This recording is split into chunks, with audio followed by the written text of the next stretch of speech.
ایک دفعہ کا ذکر ہے، کسی جنگل میں ایک کوا رہتا تھا۔ کوا انتہائی خود غرض تھا۔ وہ ہمیشہ دوسروں کا کھانا چرا کر کھاتا تھا اور کبھی بھی محنت نہیں کرتا تھا۔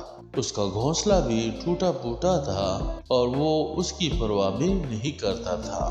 اس کے پڑوس میں ایک کبوتر رہتا تھا جو کہ بہت ہی زیادہ محنتی تھا اور اپنی محنت کا کھاتا تھا۔ ایک دن کبوتر نے کوے سے کہا، کوے بھائی، تم ہمیشہ دوسروں کا کھانا چراتے ہو، اپنا نہیں کھاتے، اور اپنے گھونسلے کو دیکھو کتنا ٹوٹا پھوٹا ہے، اس کو تو ٹھیک کروا لو۔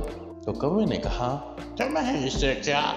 یہ میرا گھونسلہ ہے، میں جانوں اور میرا کام۔ اور رہی بات کھانے کی، تو مجھے اللہ دیتا ہے، جہاں سے بھی ملے میں کھا لیتا ہوں اور اپنا پیٹ بھر لیتا ہوں۔ تو کبوتر نے کہا کہ بات تو آپ کی ٹھیک ہے، آپ کو اللہ تعالیٰ دیتا ہے، لیکن تم ہمیشہ دوسروں کا کھانا اور دوسروں کے انڈے چرا کر کھاتے ہو، یہ اچھی بات نہیں ہے۔ اور یہ دیکھو موسم خراب ہو رہا ہے، تیز طوفان اور بارش کا اندازہ ہے، اور تمہارا گھونسلہ بھی ٹوٹا پھوٹا ہے، اپنے گھونسلے کو تو ٹھیک کروا لو۔ تو کوے نے کہا، ٹھیک ہے، میں کروا لوں گا، تم اپنا کام کرو۔ کچھ دنوں بعد تیز ہوا چلنے لگی اور کوے کا گھونسلہ نیچے گر گیا۔ ویسے بھی اس کا گھونسلہ ٹوٹا پھوٹا تھا، وہ تیز ہوا سے نیچے گر گیا۔ تو کوے نے کبوتر سے کہا، کبوتر بھائی، میرا گھونسلہ تو گر گیا، اب میں کیا کروں گا؟ تو کبوتر نے کہا، میں نے تو آپ کو پہلے ہی بتایا تھا کہ موسم خراب آنے والا ہے اور تمہارا گھونسلہ بھی خراب ہے۔ اتنے میں بارش شروع ہو گئی۔ تو کبوتر نے کوے سے کہا، چلو اب رہنے دو یہ باتیں، آ کے میرے گھونسلے میں بیٹھ جاؤ، میں تمہارے پاس ہی کھڑا رہوں گا۔ تو کوا کبوتر کے گھونسلے میں آ کے بیٹھ گیا۔ یوں ہی بارش تھم گئی۔ کبوتر نے اپنے لیے ایک اور گھونسلہ بنایا اور کوے سے کہا کہ دیکھو، میں نے اپنے لیے ایک اور گھونسلہ بنا دیا ہے، ایسا نہ ہو کہ تم اس پر بھی قبضہ کر لو۔ بارش تھم گئی اور موسم خوشگوار ہوا، بادل ہٹ گئے، پر کچھ دنوں بعد سوکھا پڑ جانے سے فصلیں تباہ ہو گئی اور پانی بھی کم تھا، لہٰذا جانور اور پرندے سب بے حال پڑے تھے، بھوک نے اسے نڈھال کر دیا تھا۔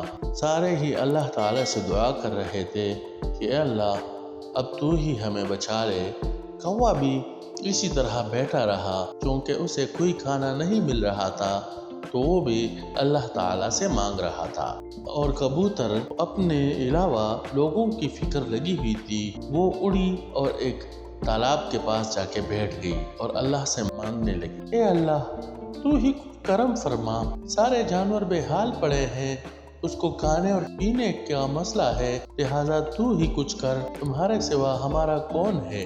اتنے میں تالاب سے ایک پری نمودار ہوئی اور پری نے اپنی چڑی کبوتر کے چونچ سے لگا لیا اور اس سے کہا کہ تم انتہائی رحم دل کبوتر ہو، لہٰذا تم جہاں بھی چونچ مارو گی وہاں پر دانے پڑے رہیں گے، خود بھی کھانا اور دوسروں کو بھی کھلانا۔ کبوتر نے پری کا شکریہ ادا کیا اور وہاں سے اڑ گیا اور ایک گراؤنڈ میں آ کے بیٹھ گیا، وہاں چونچ مارنی شروع کی۔ وہ جہاں بھی چونچ مارتا ادھر دانے ہی دانے پڑے رہتے تھے۔ سارے چڑیا خوش ہوئے اور آ کے دانے چگنے لگے۔